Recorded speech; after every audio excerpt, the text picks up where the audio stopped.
Bagaimana penerapan kontekstual pemikiran KHD terkait pendidikan yang berpihak pada murid?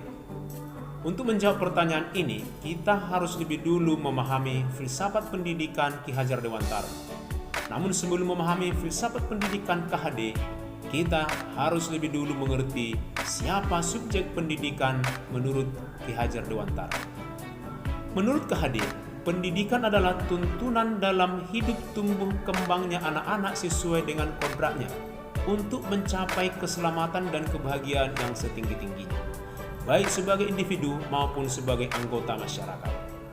Jelas bahwa subjek pendidikan menurut Ki Hajar Dewantara adalah para murid.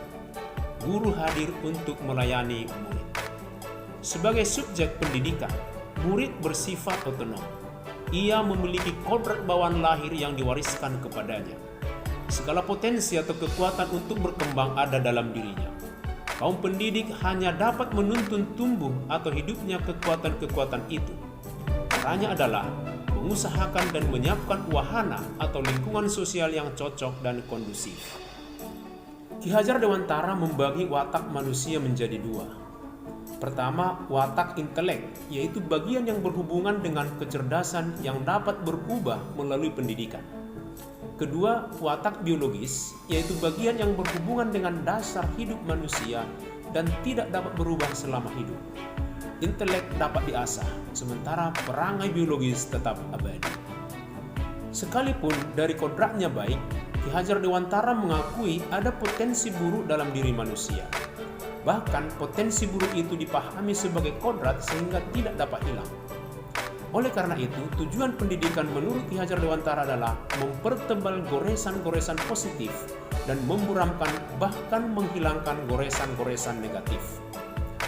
Terkait adanya potensi buruk dalam diri manusia, menurut Ki Hajar Dewantara itu bukan berarti bahwa tidak bisa diubah.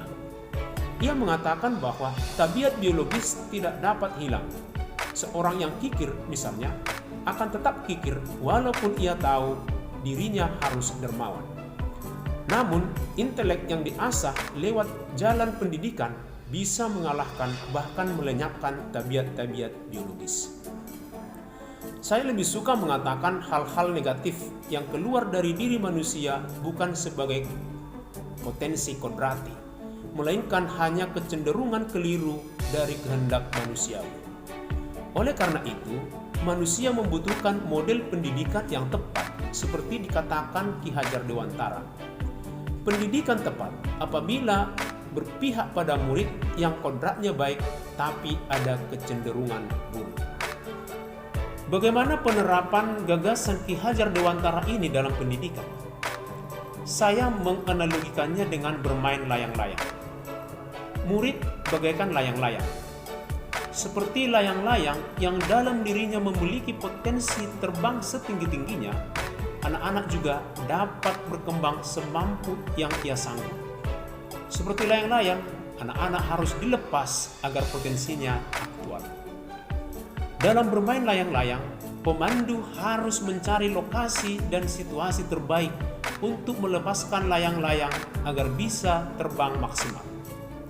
Adanya tantangan membuat pemandu harus mampu merasa keadaan layang-layangnya, tetap mengawasi dengan sepenuh hati agar tidak putus, hilang, dan rusak. Ia harus tahu kapan saatnya menarik tali, kapan harus mengulur. Pendidik adalah pemandu para murid. Ia hendaknya paham dengan keadaan anak. Paham maksudnya mengetahui sampai pedalaman anak itu. Tahu watak intelek dan watak biologisnya, bahkan latar belakang setiap anak. Hal ini penting karena anak dapat bertumbuh dan berkembang dalam situasi sosiokultural yang tepat. Ki Hajar Dewantara menyebutnya kodrat alam anak. Dalam memandu, pendidik memberikan kebebasan yang tepat kepada murid. Targetnya, mereka tumbuh sesuai kodratnya, termasuk kodrat zaman sebagaimana dikatakan Ki Hajar Dewantara. Namun perlu disadari adanya kecenderungan buruk. Oleh karena itu, pendidik mengambil kendali yang tepat agar potensi baik semakin tebal, sedangkan kecenderungan buruk semakin tipis, bahkan hilang. Maka ada waktu melepas anak melakukan apa yang ia kehendaki, ada saat menariknya mendekat untuk refleksi, apalagi jika sudah mulai melenceng. Di SMP Santo Thomas 1 Medan, saya biasanya menggunakan pola mendidik ini. Saya sangat menghargai setiap anak dan yakin dalam diri mereka ada potensi baik. Bagi saya, Tuhan menciptakan manusia baik adanya. Namun, ada kemungkinan anak kurang menyadari potensinya, apalagi jika dipengaruhi oleh faktor lingkungan yang kurang mendukung.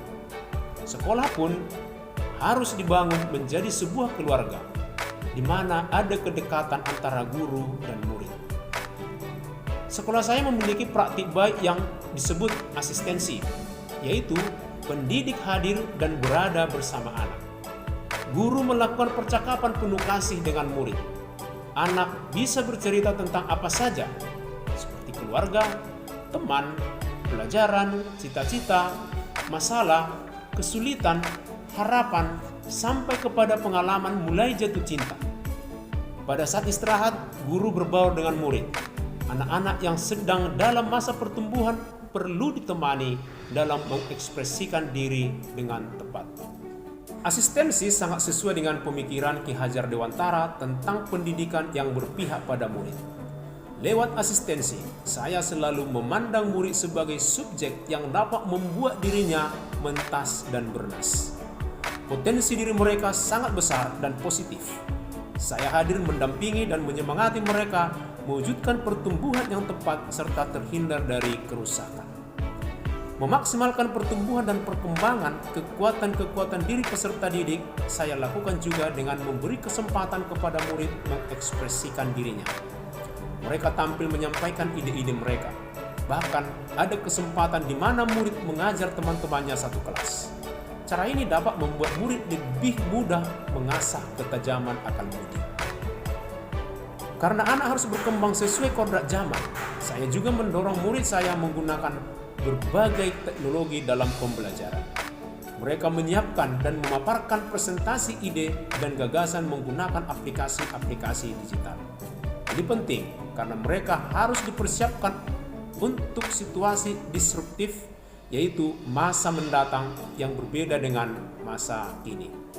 Apa saja tantangan terhadap penerapan pemikiran Ki Hajar Dewantara ini dalam konteks sekolah dan kelas? Pengalaman saya, tantangannya adalah banyaknya kelas yang saya masuki sehingga pendampingan saya terhadap tiap-tiap siswa kurang maksimal. Selain itu, adanya kecenderungan siswa malas. Solusinya adalah mengoptimalkan komunikasi dan membuat jadwal. Selain itu, menggiatkan tutor sebaya, program murid memotivasi murid, murid mengasistensi murid. Saya juga menyediakan ruang refleksi bagi peserta didik yang bisa mereka gunakan menjadi sarana curhat tentang berbagai hal yang mereka alami, baik pengalaman yang menyenangkan maupun pengalaman yang mengecewakan. Mendidik adalah menuntun anak berkembang sesuai dengan kodratnya dan menghindarkan mereka dari hal-hal yang dapat merusak pertumbuhan. Pendidikan yang dilakukan secara kontekstual sesuai kondisi anak akan membuat mereka selamat dan bahagia. Mereka memiliki kematangan pribadi dan dirinya bermakna karena memberikan pengaruh positif